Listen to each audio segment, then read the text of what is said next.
Crime and Peter Chambers.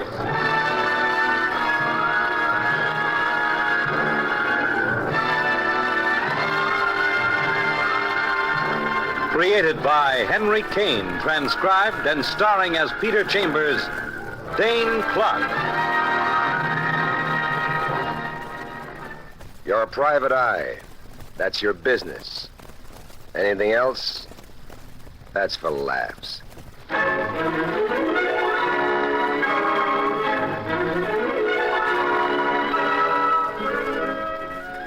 It's been raining cats and dogs and assorted animals for 3 long, wet, miserable days. Happens. And today it clears. So you're heading for the polo grounds in a view of your beloved Giants. But first you call the office and there's a message. And Mr. Winston Carr wants to see you at his Park Avenue apartment. So, business is business. Winston Carr, he's got enough loot to run his own little private Marshall plan. Winston Carr, stockbroker deluxe. You kiss off the Giants, you wish him luck, and you're a special young man, Willie Mays. And then you've got your finger on the door buzzer of Mr. Carr's cloud-high penthouse apartment. Mr. Chambers? Peter Chambers? That's right, sir. I answer the door myself. Servants stay off. You'll pardon my attire. He's a massive man and a handsome one. Maybe 60 with white hair and a white mustache, but he's got a youthful twinkle in his eye. He's dressed in an ancient bathrobe, and he leads you through to a room that's half bedroom, half den. And then he plumps out in a soft bed. Bad heart, Mr. Chambers. Bad ticker. It's been acting up. I've been catering to it. Haven't been out of the apartment all day. Been lying about, pampering myself. Haven't even changed my suit. See? Hanging there. That's the suit I was wearing yesterday. That's nice, that's nice. What's that got to do with me? Well, there's an envelope there in that suit. I want you to deliver it.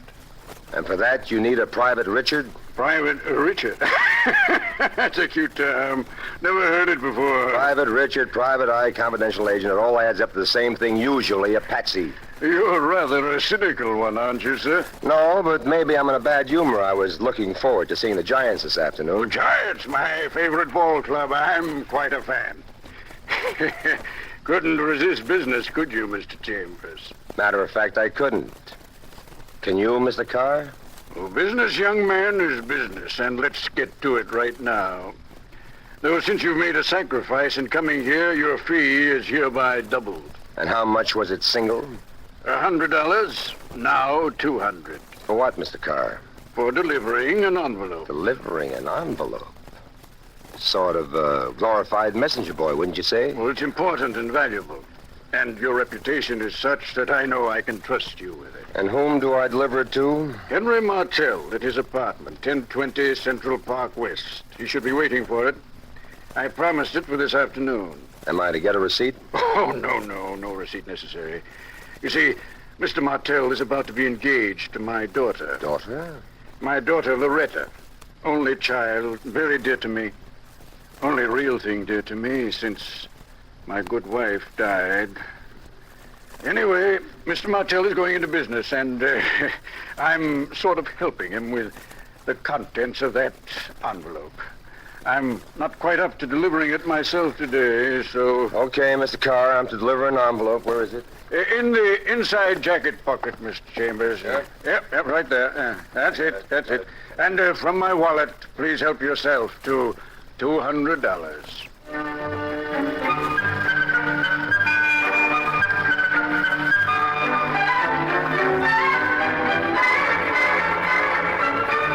So, out of a clean, white, unwrinkled Palm Beach suit, you take the envelope, your fee, and you wave bye-bye to Winston Carr. And then you're out in the sunshine and up to Central Park West, and once more you're poking your finger at a doorbell.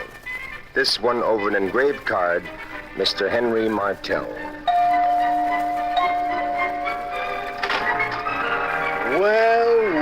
Well, it just wouldn't be legitimate if you didn't show up, would it, huh? You've never seen Henry Martell, but you know it isn't he who's answered the door. Because the guy in the doorway is an old friend and a good one. Detective Lieutenant Louis Parker, Homicide, New York City Police. Like I said, without you, my case wouldn't be complete. What kind of a case, Louis? Murder, my friend. Whose murder, my friend? Henry Martell. Martell? Mm-hmm. You're not kidding me, are you, Louis? With murder, you don't kid. Come on in, son.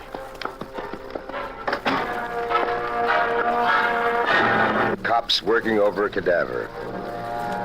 There's hardly any blood on him. He must have been a good-looking lad, tall with dark wavy hair and high cheekbones.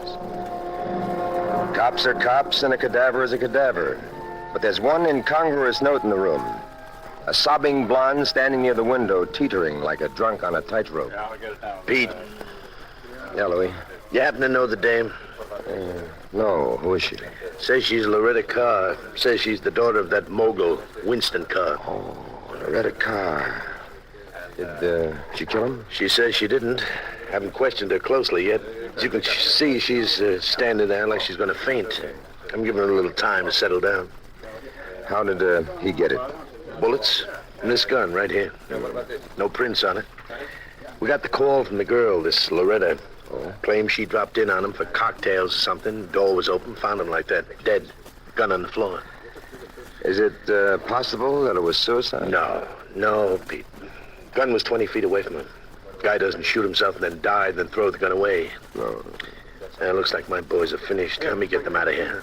Okay, fellas, I'll see you downtown. And the body goes, too. I'll talk to you after the autopsy, Doc. Okay.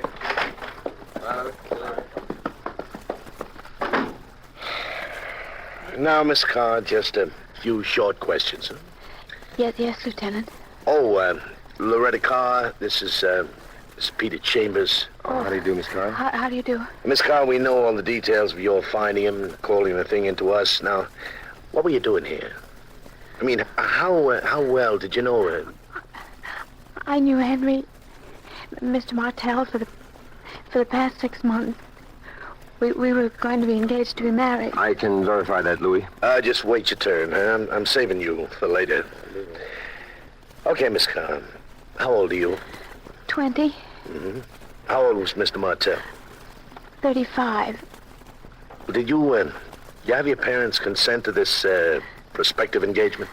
Just one parent, sir. My father. Well, did you have his consent?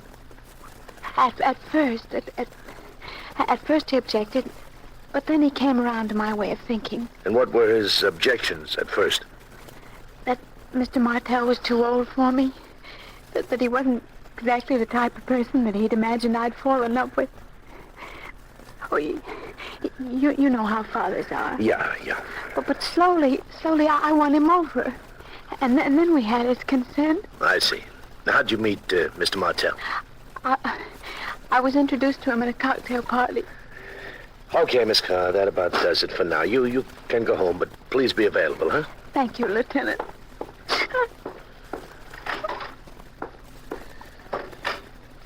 And now, Peter Pan, what the heck are you doing here anyway?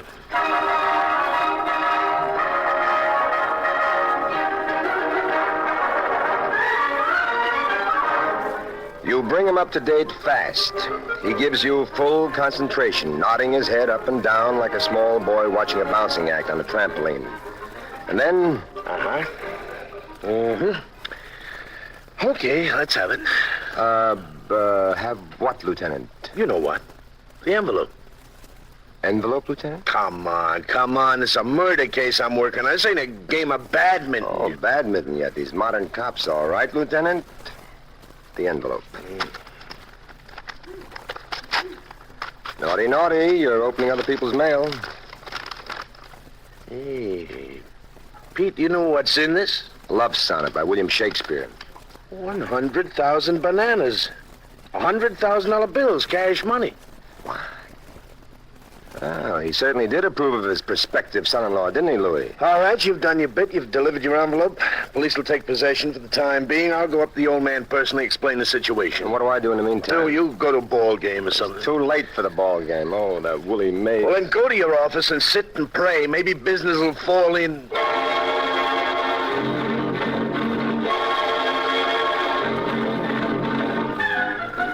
Business didn't fall in.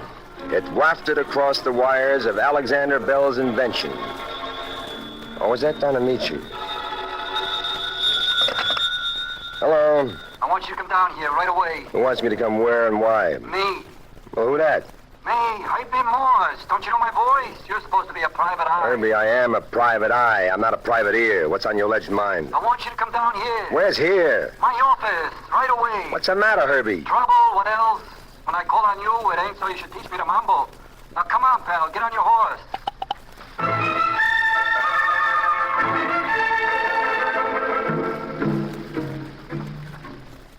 You get on your horse and you're traveling again. Herbie Moss, big shot.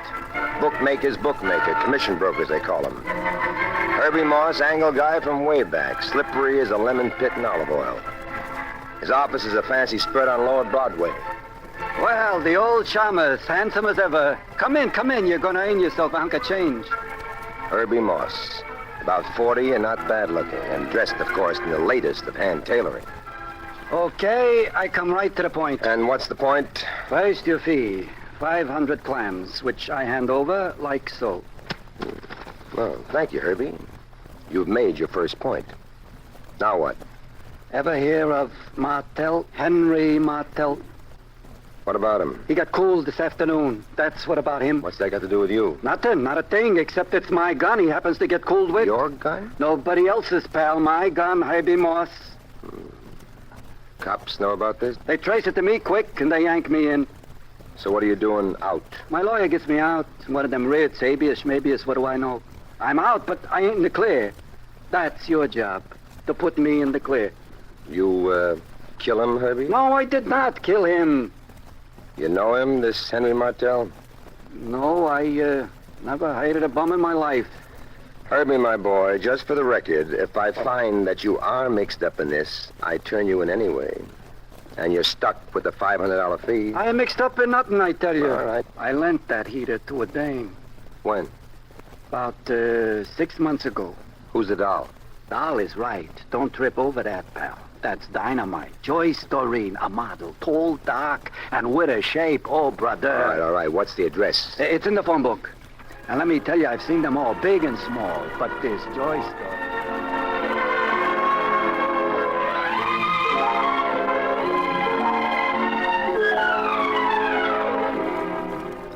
Next stop, Joyce Doreen. It's a terrace apartment on Madison Avenue, and the good Miss Doreen must have been taking the sun on the terrace because she opens the door for you, wearing high-heeled white shoes, white swimming briefs, a white bandana, and that's all. That is all. I'm glad you called me first, Mr. Chambers. I was going to go out, but instead I reserved this time for you. Well, you said it was urgent. Oh, that Joyce Doreen. You take black eyes, black hair, red lips, and then you dream up a lush figure, and you put it on the longest, shapeliest legs you've ever seen, and there you have it. Joyce Doreen. Will you tell me what this is all about, Mr. Chambers? You tell her. You're doing a lot of staring and a lot of gasping, but in between gasps, you tell her. I want to thank you, Mr. Chambers, for coming to me so quickly. Well, what else could I do, Miss Doreen? Herb Moss claims that gun was here. Police don't know about that yet, but sooner or later they will, and then, little lady, you'll be all jammed up. Oh, but I'm sure there's some mistake. Why? Because that gun's been in that bureau drawer since Herb lent it to me. I never even touched it. Let me show you. Oh! What's the matter? It's gone! Mr. Chambers, you must help me. Now, I would like to retain you. I'll pay you a fee if you'll just help me. Fees have just been pouring down on me like hailstones. But... For you, honey, for you, it's for free. But you've got to answer a couple of questions, and you've got to answer them truthfully. Oh, yes, whatever you say. First, how well do you know this Herbie Moss? Oh, as well as I know any other man. He was attentive to me. Period. And were you, attentive to him, period? Not more so than to anyone else. I have many male friends, but there's never been anyone special. Not yet, huh? No. Not yet. Do you know Henry Martel? Yes. Was he attentive too? Very. Did Herbie Moss know Henry Martel? Yes, he did. He did, huh? Why? Is there something wrong with that? No, nothing. Was Herbie Moss fond of Henry Martell? He hated him. Hated him, huh? You know why? Well, in all modesty, Oh, come on, Mr. Reen, you can tell me. Well, Herbie was jealous of Henry. In fact, Herb and I terminated our friendship because of his crazy jealousy of Henry Martell. Did you happen to know that Martell, that he had a girlfriend to whom he was going to be engaged? I heard that he'd been running around with some little girl. And were you jealous, Miss Doreen? Me? Me jealous? Oh, look, Mr. Chambers, as I've told you, I have many male friends. Young and old, flip and distinguished. And as far as I'm concerned, you can lump them all together.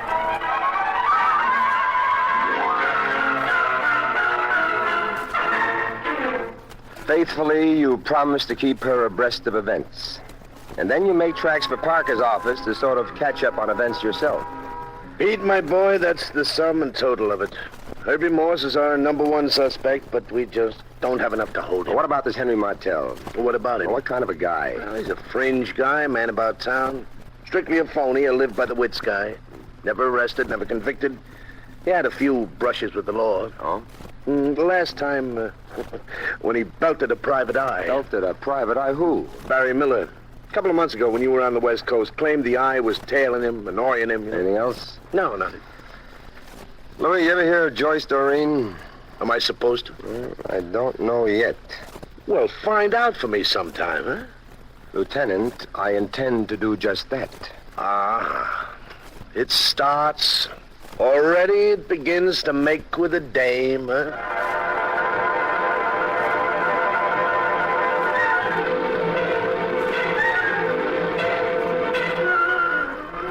You beat around town, digging up dirt on Henry Martell, and then you start hiking for Joyce Doreen's place. You'd like to give her apartment a quick look-see, and you wonder how you can make it. So it gets made for you.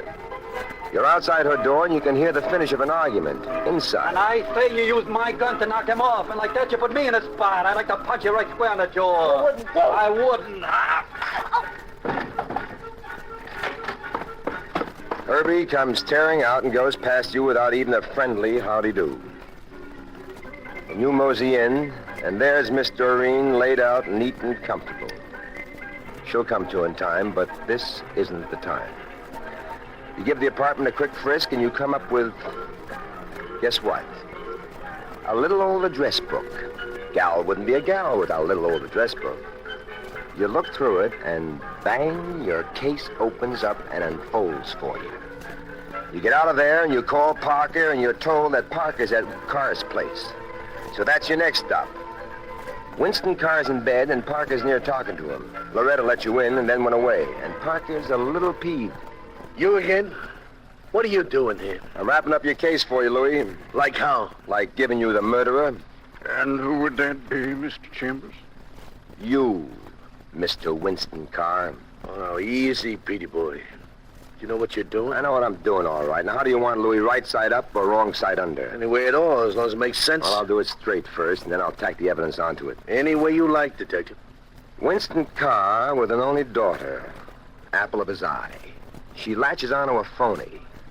Carr tries to talk her out. She won't be talked.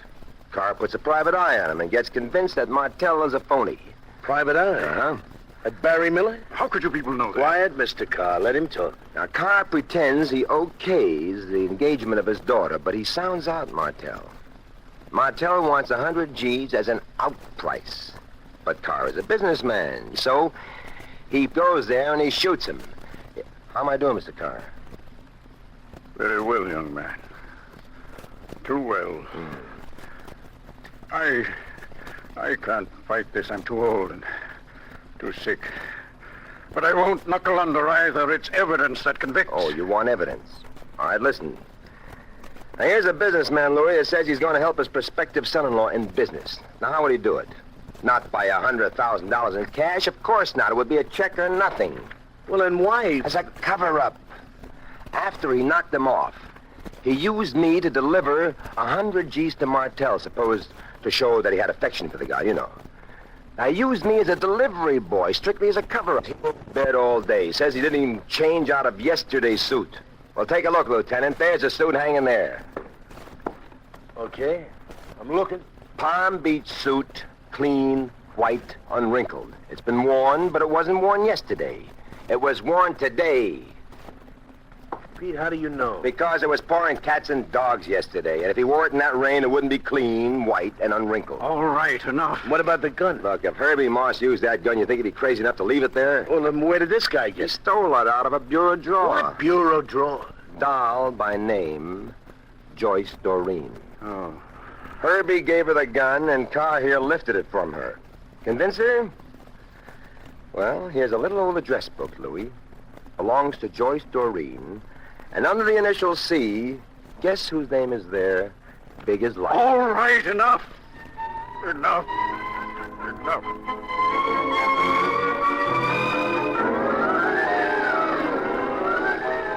So, after Carr gets put on ice, surrounded by high-priced lawyers, and after you have made your report to Herbie Moss, you wend your way to Miss Doreen's apartment.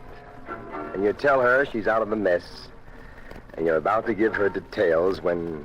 Oh, no, Mr. Chambers, not so fast. Let's do it nice and easily. Well... Now, you just sit down while I build a highball. 2 highballs. 2 nice, long, leisurely highballs. Now, just sit and wait. Oh, that Joyce Doreen. Did you say something? I didn't say a thing, honey. I'm just sitting and waiting.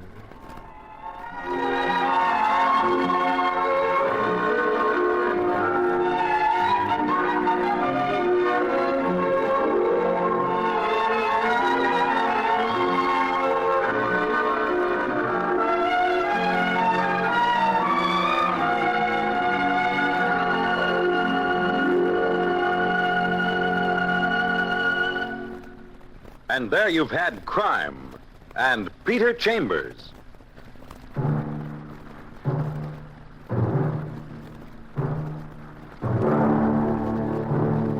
Dane Clark was starred as Peter Chambers. Crime and Peter Chambers transcribed was created and written by Henry King. Others in the cast were Bill Zuckert, heard as Lieutenant Parker, Leslie Wood as Joyce, and Roger DeKoven as Winston Carr. It was directed by Fred Way. This is Fred Collins inviting you to tune in next week, same time, same station, for Dane Clark in Crime and Peter Chambers.